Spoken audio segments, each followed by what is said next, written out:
Assalaamualaikum kabajamtootaa fi jaalatamtoota garee jaarmayaa keessatti barnoota kabajachaa jirtan akkam nagaa jirtanii warri alaanillee sagaleen kun yookaan immoo akka tasaallee isin bira ga'ee bakkuma jirtanitti nagaa argadhaa isiniin jecha barnoonni keenya har'aa haala salphaan afaan Oromoo akkamiin barreeffachuu dubbifachuu dandeenya kan jedhu isinirra wanti jiru share gochuun hiriyoota keessan affeeraa isiniin jedha har'aa qubee dubbachiistuu shanan gara gubbaa kaa'adheen jira qubee dubbifamaa keessaa 21 san keessaa har'a jalqabaati qubee 5 baranna har'a akkamitti jechoota ittiin ijaara ka jedhu gara gadiitiin kaa'een jira qubee dubbifamaadha.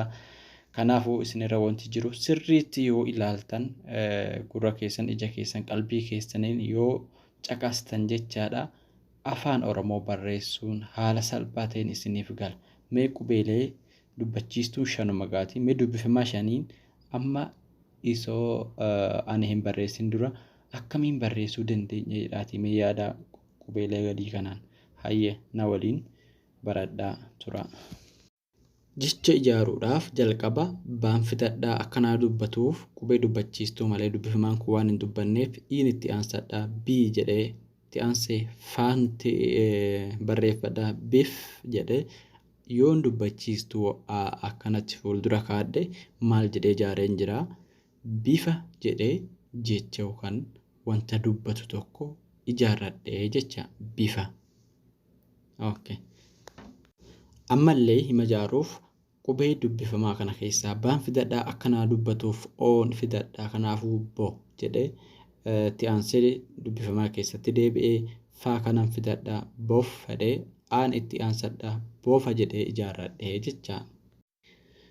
Amma dubbifamaa baan fidadhaatti aansee dubbachiistuu aan itti aansadhaa ba jedhee barreeffadhe itti aansuudhaan daan fidadha bad aa lama fuuldura yoon kaadhe maal jedhaa badaa jedhaa jecha.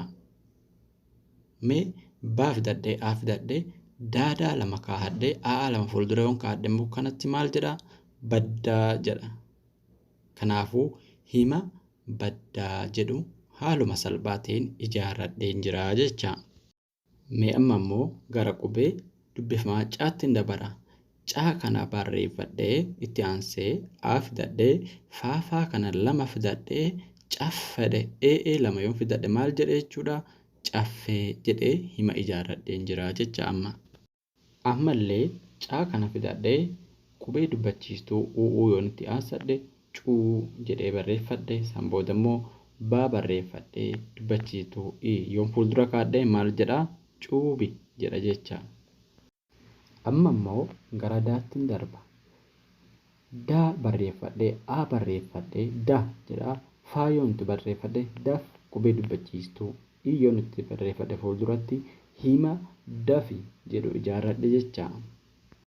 Akka kanaan afaan Oromoo haala salphaan barreeffachuu dubbisuu dandeenya jechaadha. Ammas mee daa kanan barreeffadhee aa itti barreeffadhee fuulduratti gara dubbifamaa deebi'ee baa yoon barreesse dab jedhaa aa lama dubbachiistuu fuuldura yoon kaadhe maal jedhaa dabaa jedha akkasitti. Akkuma amma argaa jirtan kana haala salphaa ta'een jechoota afaan Oromoo dubbachiistuu shanii fi dubbifamaa shan kanaan ijaarrachaa jira. Kanaafuu mee amma faadhaan ijaaradhaa faa jalqabaa kaa fudhadhee itti aansee aa yoon barreeffadhe faa jedha. San booda gaa yoo itti aansee qubee dubbachiistuu oo fuuldura kaadhe hima fagoo jedhu ijaarradhe jechaadha. Haaluma salphaa isin qalbiidhaan ija keessaniin yoo sirriitti ilaaltan haala salphaa ta'een ijaarrachuu dandeessan. Ammas qubee faa barreeffadhee ii lama fuulduratti yoon barreeffadhe maal jedhaa fii jedha. Gaa yoon itti barreeffadhee ii barreesse fuulduratti maal jedhaa fiigi jedha.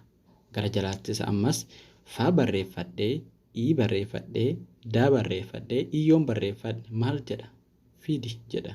Haala salphaa ta'een afaan Oromoo barreessuu dandeenya jecha akkanaan isin qalbiidhaan sirriitti caqasaa. Amma immoo qubee gaa kanaan barreeffan mee jalqaba gaa barreeffadhee aa lama yoon barreeffadhe maal jedha gaa jedha.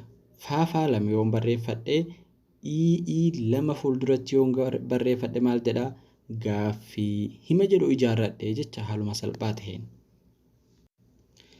ammallee qubee dubbifamaa gaa kanaan himan ijaaradha. Okay. Gaa kana barreeffadhee a barreeffadhee daadaa lama fuulduratti barreessee yoon barreessee hima akka madhu ijaaradhe mee dubbisaa isin na dura. Hima gadda jedhu ijaaradhee jira jecha. Ammallee qubee gaa kana barreeffadhee a lama yoon barreeffadhe gaa jedhee jira. Baabaa lama fuulduratti barreessee i lama fuulduratti yoon barreeffadhe hima maal jedhu ijaaradhee jira. Gaabbii hima jedhu ijaaradhee jecha. Kanaaf akka kanaan haala salphaa ta'een afaan Oromoo barreessuu fi dubbisuu ni dandeenya jecha. Amma immoo mee dubbifamaa tokkoon dubbachiistuu kafeeni fudhannee jecha ijaaruu yaallame. Hayyee jalqaba qubee baa fidadhume fakkeenyaaf. Baa kanatti aansinee yoo fudhanne san booda baabaa lama yoo barreeffanne lama yootti aansine maal jedhaa? Bubbee jedha. Qubee baa qofaan hima ijaarranne jecha dubbachiistuudha waliin. Bubbee baan dubbifamaadha. Dubbachiistuu itti da'annee bubbee goonee baa qofaan ijaarrannee jirraa jechaadha hima. Amma immoo qubee caatiin dubbachiistuutti dabaladhee hima ijaarrachuun qabaa jecha. Maal haa ijaaru? Okay. Caa barreessee lama yoon barreesse cuu jedhe. San booda caa barreeffadhee yoon barreeffadhe maal jedhaa? Cuucee. Cuucee jechuun maali? Naannootti wal dhabuu malaa caacutee jenna nuyi naannoo keenyatti. Cuucee jechuun ilmoolee lukkuu ta'aa jecha. Amma immoo qubee dubbifamaa addaatiin hima ijaaruun qaba waan ta'eef jalqaba daa barreeffadhee itti aansee immoo ii barreeffadhee ammallee daadaa lama barreeffadhee yoon barreeffadhe diddaa hima jedhu ijaare jecha. Amma immoo qubee dubbifamaa faa kanaan hima ijaaruu qabnaa jecha. Kanaafuu maal jedhee ijaaruuti?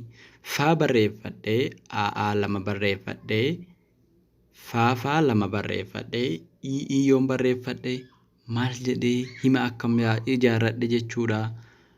Maqaa faaffii jedhu ijaarradhee jira jecha. Amma gara dhumaa dhufee jira. Kanaafuu gaa qofatu nu hafee mee dubbifamaa gaa kanaan dubbachiistuu kafeeni fudhannee jecha haa ijaarru. Gaa jalqaba nan barreeffadhaa. Oon itti aanfadhaa. Goo jedhaa. Gaa yoon barreeffadhe gog jedhaa. San booda lama fuuldura yoon kaahadhe maal jedhaa? Gogaa hima jedhu ijaarradhee jira jecha gaa qofaan. Kabajamtootaa fi jaalatamtoota barattoota keenya haga ammaa waan waliin turtaniif ulfaadhaa galatoomaa isiniin jedha. Hiriyoota keessan kan garee keessan jirre gara biraa jiraniif sheer gochuu nama Oromoo kamuu kabeettan barumsa kan baranne yoo jiraate gara garee keenyaa dhufe yookaan gara YouTubea dhufe akka barachuu danda'uuf isin liinkii garee irratti isin argama gochuu qabdanii hiriyootan keessan namoota beektan hundaa sheer gochuudhaan akka barumsa afaan Oromoo haala salphaa ta'een dubbisuu barreessuu danda'an isaan gargaara isiniin jedha. Asumatti dhaabbadanii nagaannaaf jiraadhaa kutaa lama. Baricha barsiifna qubeedhaan jalqabna wallaalli habaatu katabna dubbifna wallaalli dukkanaa ija qalbii doomsa barnoota filanna isa jiru ibsa. Abbaa jennee kana kanumaan jalqabna afaanuma keenyaan katabne dubbifna afaanuma keenyaan katabne dubbifna. Abbaa jennee kana